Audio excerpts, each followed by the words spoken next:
Hi friends, ചാനലിലേക്ക് എല്ലാവർക്കും സ്വാഗതം.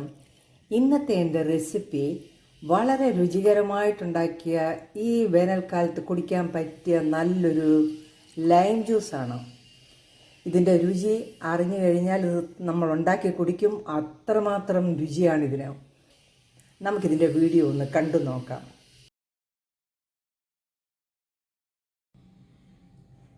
നാരങ്ങ വെള്ളം തയ്യാറാക്കുന്നതിന് ഞാൻ നല്ലൊരു പഴുത്ത നാരങ്ങ എടുത്ത് വെച്ചിട്ടുണ്ട്. ഇതിൻ്റെ ജ്യൂസ് ആദ്യം ഒന്ന് എടുക്കാം. ആ ഒരു നാരങ്ങയുടെ ഫ്രഷ് ജ്യൂസ് നമ്മൾ എടുത്ത് വെച്ചിരിക്കുകയാണ്. നാരങ്ങ വെള്ളം ഉണ്ടാക്കുന്നതിന് ഞാനൊരു മിക്സിയുടെ ജാർ എടുത്ത് വെച്ചിട്ടുണ്ട്. ഇതിലേക്കൊരു 1/2 കപ്പ് ഫ്രഷ് ആയിട്ടുള്ള തേങ്ങ തിരുമിയത് ഇട്ട് കൊടുക്കാം. ഇതിൻ്റെ കൂടെ ലൈം ഇട്ട് അടിക്കരുത്, അപ്പോൾ കഴിക്കാനിടയുണ്ട്. അതിന് ആദ്യം തന്നെ ലൈം ജ്യൂസ് എടുത്തു വെച്ചത്. ഇതിലേക്കൊരു ചെറിയ കഷ്ണം ഇഞ്ചി ഇട്ട് കൊടുക്കുക. അതൊന്ന് മുറിച്ചതാണ്, അതിലിട്ട് കൊടുക്കാം.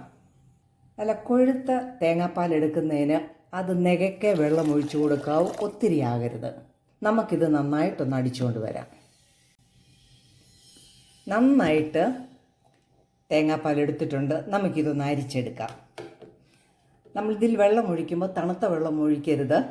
തേങ്ങാപ്പാൽ കിട്ടാനായിട്ട് സാധാരണയുള്ള വെള്ളമേ ഒഴിക്കാവൂ. ഇത് നമുക്കൊന്ന് അരിച്ചുകൊണ്ട് വരാം.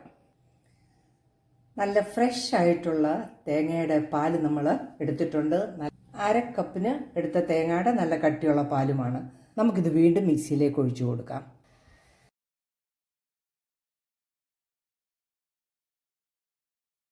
രണ്ട് പേർക്ക് കുടിക്കാനുള്ള ജ്യൂസാണ് ഒരു ലൈമീൻ നമ്മൾ എടുക്കുന്നത്. ഇതിലേക്ക് ആവശ്യത്തിനുള്ള ഐസ് ക്യൂബ്സും കൂടെ ഇട്ട് കൊടുക്കാം.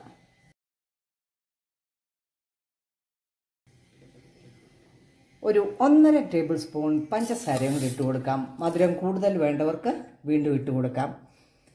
നമ്മൾ പിഴിഞ്ഞെടുത്ത് വെച്ചിരുന്ന ആ ഒരു ലൈമിൻ്റെ ജ്യൂസും കൂടെ ഒഴിച്ചു കൊടുക്കാം. വീണ്ടും നന്നായിട്ട് നമുക്ക് അടിച്ചുകൊണ്ട് വരാം. നന്നായിട്ട് നമ്മൾ ആ ജ്യൂസ് അടിച്ചെടുത്തിട്ടുണ്ട്. നല്ല ഫ്രഷ് ലൈം ജ്യൂസാണ് റെഡി ആയിരിക്കുന്നത്. നമുക്ക് ഗ്ലാസ്സിലേക്ക് പകർത്താം.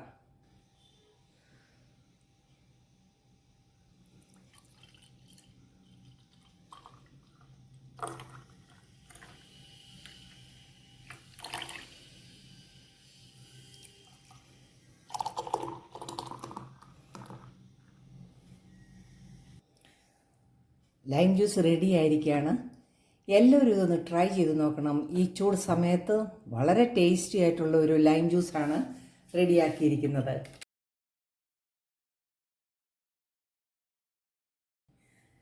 എൻ്റെ വീഡിയോ ഇഷ്ടമായാൽ ചാനൽ ലൈക്ക് ചെയ്ത് സപ്പോർട്ട് ചെയ്യാൻ മറക്കല്ലേ. നാളെ നല്ല വീഡിയോയുമായിട്ട് വരുന്നത് വരെ ബൈ.